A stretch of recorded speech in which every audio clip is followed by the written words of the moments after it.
Misalkan rasa sate sedang pedas apa Pak? Anda harus benar-benar tahu bahwa range pedasnya itu seberapa, asinnya seberapa, and then you can use that for constructing the questionnaire. Untuk membuat kuesionernya Anda harus benar-benar tahu.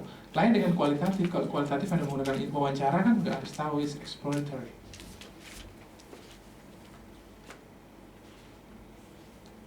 The aim is different. Tujuannya sendiri berbeda. Kalau kualitatif, yang ingin Anda cari adalah in-depth understanding. Kalau quanti, you aim to get generalizations. Jadi kalau Anda ingin melakukan sebuah penelitian yang mendalam tentang sesuatu, and then it's quali. Okay. Mendalam sifatnya. Tapi kalau Anda membuat satu penelitian kemudian ingin Anda tarik kesimpulan yang besar, itu quanti. Okay. Jeruk kandungan air, jeruk lagi jangan. Contohnya apa ya? Sate sudah, jeruk sudah, apa lagi? Favorite food? One more. Apa ya favorite foodnya ya? Soto. Soto. Soto apa? Soto ayam. Soto ayam, oke. Soto ayam dari mana nih? Madura, ada Lombok, ada ya kan? Lamongan. Lamongan, good. Now, ini saya contohnya ya. I would like to investigate. Saya ingin memahami kenapa dia suka soto. Siapa namanya? Bobby. Bobby, right? Bobby loves soto.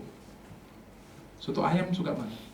Kemudian saya ingin tahu secara mendalam dalam tanda kutip kenapa Bobby suka soto. Jadi suatu hari saya undang dia ke rumah saya suguhin soto, kemudian saya wawancara dia. Saya tanyakan namanya siapa, Bobby, kemudian dijelaskan latar belakangnya, and then I come with the questions.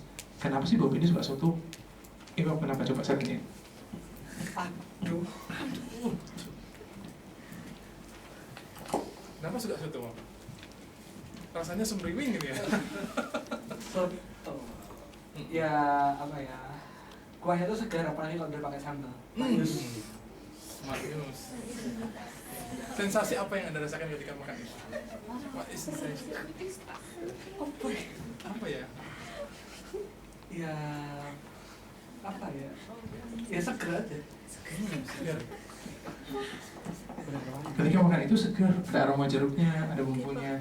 You know, that's his answer. Mungkin kalau saya tanyain ke yang lain, hasilnya akan berbeda loh. Suka soto nggak? Not really. Why you don't like?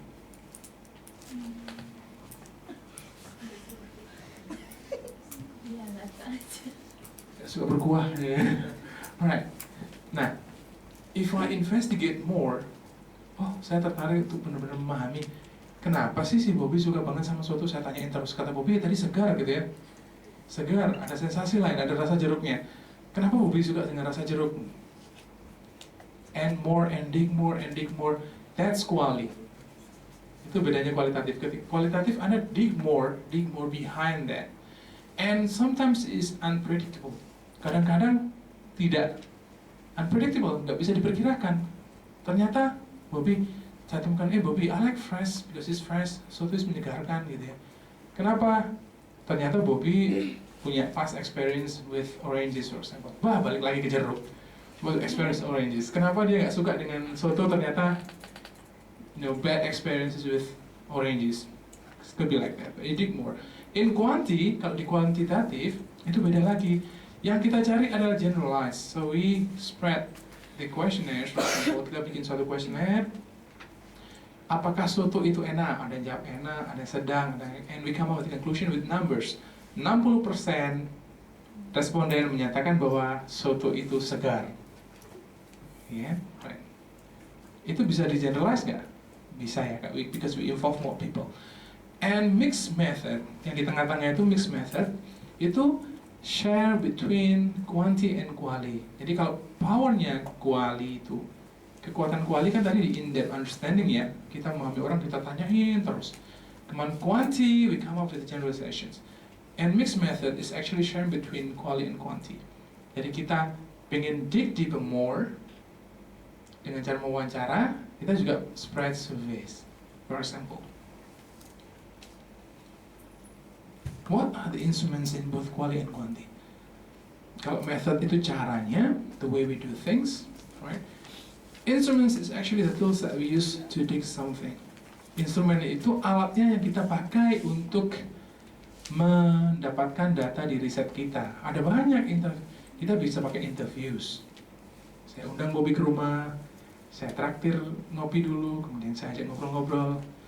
Di critical ethnography saya, Bob, saya datang ke satu SMA, kemudian saya ajak ngobrol guru-gurunya, saya ajak makan, traktir kopi-kopi bareng-bareng, sudah gitu, saya wawancarain semua. Saya interviews, in quali. Or you can also use group discussions. Karena siswa lebih susah kalau interviews face satu-satu, makanya saya mengajak siswa untuk group discussions in which I involve more people. Satu kelas saya ajak diskusi and I dig them. Saya rekam, saya analisa datanya. Ada lagi yang naratif. Naratif itu ya cerita ya. Anda bisa masuk ke satu lingkungan, mewawancari seorang dan membuat naratif in terms of, kalau interview lebih ke pertanyaan, naratif Anda minta seseorang untuk menceritakan ceritanya, naratif, or could be yourself, menceritakan cerita tentang sesuatu hal, kemudian Anda menganalisa itu boleh. Observation misalnya salah satu teman saya ada yang riset tentang code switching. Kenapa sih seseorang yang mengajar bahasa Inggris atau menggunakan bahasa Inggris itu suka berganti ke bahasa Indonesia? Ya gitu ya. Pak Presiden kita kadang-kadang kalau ngomong bahasa Indonesia kemudian diselingi dengan istilah bahasa Inggris. Kenapa mereka melakukan itu? Gitu ya. Mungkin kalau guru atau dosen berada di depan kelas, itu bisa dikaitkan dengan misalkan, oh ada ternyata siswanya nggak ngerti mahasiswanya. Kemudian in order to gain understanding, supaya ngerti, code switching. Saya ganti bahasa saya dengan bahasa Indonesia supaya mereka ganti bahasa Indonesia ya, supaya mereka paham. Tapi ada juga loh ternyata yang code switching and mixing dengan tujuan untuk dianggap lebih keren. Benar nggak? Ngomong bahasa Indonesia kemudian diselingi dengan istilah bahasa Inggris. Oh, supaya dianggap ada tujuan tertentu di situ. And that's my friend's research. Itu salah satu riset teman saya. Itu dengan observation, diamati. Kalau di quanti, we have questionnaires and so on, and surveys and lots of that. Mixed method is sharing between the two. Ngantuk nggak? Ngantuk ya? Enggak ya? No, right. Now, this is the point of my session today. This is the point of my presentations. It's about innovation in research. Kalau tadi kita sudah sepakat bahwa riset itu systematic. We have system, we have standard, we have procedures. Ada quanti and qualitative, ada types of research, and then kalau sudah sistematik seperti itu, pertanyaannya how can we innovate? In terms of the etymology, innovate comes from the word innovare, is to change or renew. Jadi ini sangat berbeda sekali dengan invention. Remember this, innovation is not invention. So if somebody asks you to innovate, itu bukan berarti kita menemukan sesuatu yang benar-benar baru, no. You just have to do something slightly different from the previous one. Jadi berubah sedikit aja udah inovasi. Kan kesannya selama ini inovasi harus sesuatu yang baru ya. Kesannya berat banget. Inovasi, kamu harus bikin inovasi di riset. Saya sempat stres ketika supervisor saya di Australia memberikan itu. Kamu harus memberikan inovasi yang baru di bidang. Pusing, saya nggak bisa tidur 3 hari. And I'm thinking about how on earth I will do that, you know. Pusing akhirnya ya. Well, by the time I've got and then my supervisor reminds me that, well, you know, innovation is not invention. You don't have to be Thomas Alva Edison. No, you don't have to be to find something new. Innovation is just, inovasi itu hanya melakukan sesuatu sedikit berbeda dari sebelumnya. Nah, bagaimana kita melakukannya? And why we innovate? We innovate because, you know, it's like, coba Anda bayangkan ketika Anda mengawati yang tadi apa ya? Bunglon tadi hanya dari satu sudut pandang aja. Anda amati bunglon di dedaunan yang hijau saja. And you come up with the conclusion that chameleon warnanya apa? Hijau. Jadi berdebat dengan temannya. Bunglon itu warnanya apa? Yang satu temannya bilang, Caroline is green. No, it's gray. Yang satunya bilang, no, it's brown. Masing-masing ternyata mengamati di konteks yang berbeda ya. Mungkin satunya mengamati di konteks ketika Camilla itu nemplok di nemplok bahasa Indonesia apa ya? Sendiri. Nempel? Oh enggak dong, nempel nggak bisa dicopot lagi. Berserah diri. No. It's what do you call it? Hop on, right? Itu bahasa Indonesia hop on aja deh. Hop on a bunch of leaves. Dia nempel di atas di daunan yang kering, kan warnanya jadi coklat ya. Nah, kalau kita melihat dari perspektif yang banyak, you get the innovations, and then you come at the conclusion that actually ternyata bunglon itu warnanya bermacam-macam. It depends on the context. Tergantung dari konteksnya, dia di mana, ya. Now, the innovation is just like that. Okay. The myth is, mitosnya selama ini ketika kita ngomong tentang inovasi di riset, yang selalu dibicarakan adalah in terms of gap, topic gap. Apa yang sudah diselidiki dan apa yang belum. Susah banget gak ketika kita harus melakukan riset yang seperti itu? Kita harus mencari tahu apa yang sudah dilakukan orang, kita cari apa yang belum mereka lakukan, dan kita harus benar-benar memulai sesuatu yang baru. Susah ya. So again, innovations is not invention. Inovasi itu bukan invention, bukan penemuan. This is the conceptual framework coming from WH questions. Mudah sekali sebenarnya, sederhana. Dasarnya dari WH questions. I think you have learned that during your first or second semester. It's what, how, who, where, and when. Let's discuss it now. What? That's the first term that we discussed before. Kita bisa melakukan inovasi ketika berkaitan dengan suatu topik dan mencari tahu what has been researched and what hasn't.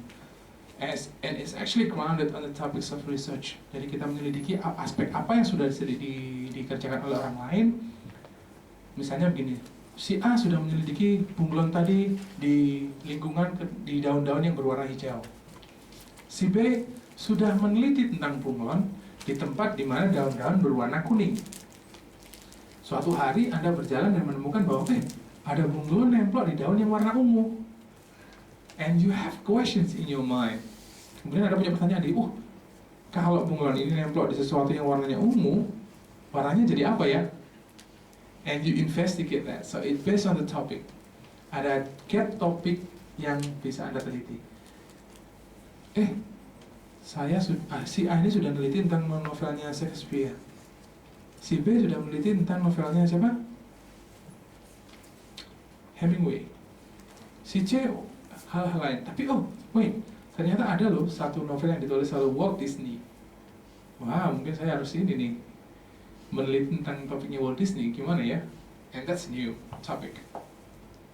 In terms of topic, one. Next, in terms of method, bagaimana Anda melakukannya?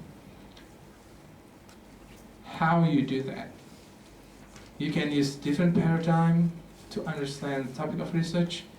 You can use different method.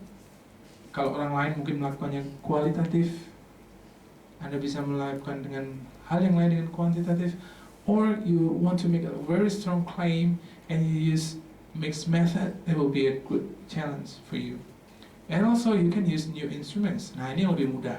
Dan saya juga memakainya karena new innovations in terms of instruments is more realistic.